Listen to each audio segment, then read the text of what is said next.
Bonjour à tous, aujourd'hui on va décortiquer ensemble un sujet qui peut paraître un peu intimidant au premier abord, mais qui est absolument essentiel pour toute entreprise qui veut se développer. Le tout nouveau décret sur les marchés publics au Maroc. Notre objectif est simple, on va prendre ce texte de loi et le transformer en un guide clair, net et précis pour que tout le monde ait les cartes en main pour collaborer avec le secteur public. Alors comment on va s'y prendre? Eh bien, voici le plan de match. On va se mettre dans la peau d'une entreprise et suivre tout son parcours, vraiment pas à pas. D'abord, comprendre les nouvelles règles du jeu, puis les contrats, jusqu'à savoir quoi faire une fois la décision tombée.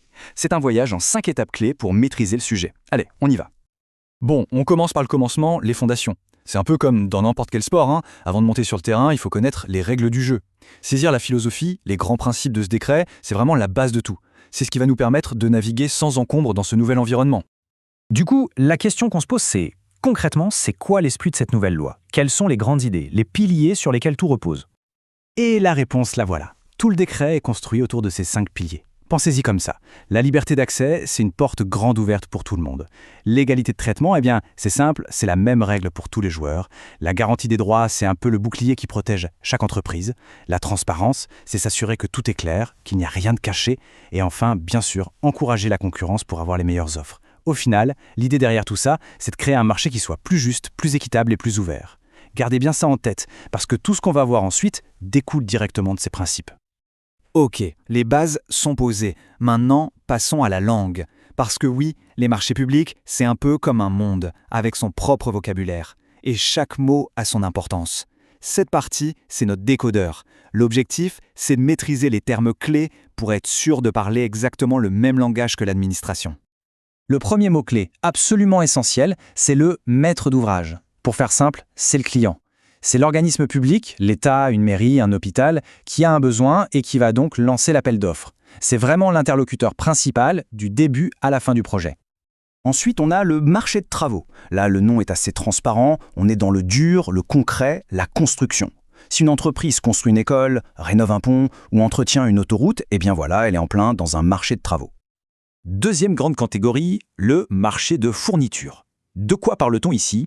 C'est tout ce qui est matériel, tangible. L'administration a besoin de nouveaux ordinateurs, de voitures, de bureaux. Tout ça, c'est du marché de fourniture. L'idée, c'est l'achat ou la location de produits, tout simplement. Et on termine avec la troisième et dernière grande famille, le marché de services. C'est un peu la catégorie qui rassemble tout le reste, tout ce qui n'est né de la construction ni de l'achat de matériel. Ça peut être des prestations intellectuelles, comme du conseil ou une étude, mais aussi des choses très concrètes, comme la maintenance des ordinateurs, la formation du personnel ou même le gardiennage d'un bâtiment. Maintenant, un point absolument crucial, l'argent, le prix. Le décret nous présente 2 options. D'un côté, on a le prix ferme. Lui, il est fixé une bonne fois pour toutes, gravé dans le marbre. C'est idéal pour des contrats courts, sans surprise. De l'autre côté, on a le prix révisable, qui est plus souple et peut évoluer avec la conjoncture économique. Et là, attention, information très importante. Pour les marchés de travaux, ce prix révisable est obligatoire. C'est logique, ça protège tout le monde contre les fluctuations, parfois folles, du prix des matériaux. Bon, on a les règles, on a le vocabulaire. Il est temps de passer à l'action. La question que tout le monde se pose, comment on fait pour participer et surtout pour gagner? C'est maintenant qu'on rentre dans le vif du sujet, la partie la plus pratique. Le processus d'appel d'offres, ça peut faire un peu peur de loin, mais en réalité, ça se découpe en 4 grandes étapes logiques. Ça commence avec l'appel d'offres. L'opportunité est rendue publique. Deuxième étape, la soumission. C'est le moment de préparer et déposer un dossier en béton. Troisièmement, l'évaluation. Une commission spéciale va tout éplucher, l'administratif, le technique, le financier. Et enfin, l'attribution, où le contrat est donné à la meilleure offre. Ce parcours en 4 temps, il a un seul but, s'assurer que tout soit clair et juste. Alors, ce fameux dossier de soumission, qu'est-ce qu'il y a dedans? L'article 28 est très clair là-dessus, il faut tout séparer. Imaginez que vous préparez 3 enveloppes scellées, bien distinctes. Dans la première, c'est le dossier administratif. En gros, qui vous êtes et est-ce que tous vos papiers sont en règle. Dans la deuxième, c'est l'offre technique, votre savoir-faire, comment vous allez mener la mission. Et c'est seulement dans la troisième et dernière enveloppe qu'on trouve l'offre financière, le prix. Pourquoi cette séparation? C'est super important. Ça oblige la commission à juger la qualité de votre proposition technique d'abord, sans être influencé par le prix. Attention, point de vigilance, la conformité. Le décret est très strict et prévoit des cartons rouges qui sont éliminatoires. Par exemple, une entreprise en liquidation judiciaire, c'est non. Une entreprise qui n'est pas à jour dans ses impôts ou ses cotisations sociales, c'est non aussi. C'est une disqualification directe, sans discussion. Pour l'État, c'est une façon de s'assurer qu'il travaille avec des partenaires fiables et solides. Ok, on a vu les règles, les obligations, mais ce décret, ce n'est pas juste une liste d'interdits. C'est aussi une véritable boîte à outils pour les entreprises qui sont malignes. Dans cette partie, on va voir comment on peut utiliser certaines dispositions pour se démarquer et prendre un vrai avantage sur la concurrence. Retenez bien ce chiffre, 15%. C'est le pouvoir de ce qu'on appelle la préférence nationale. Alors concrètement, qu'est-ce que ça change?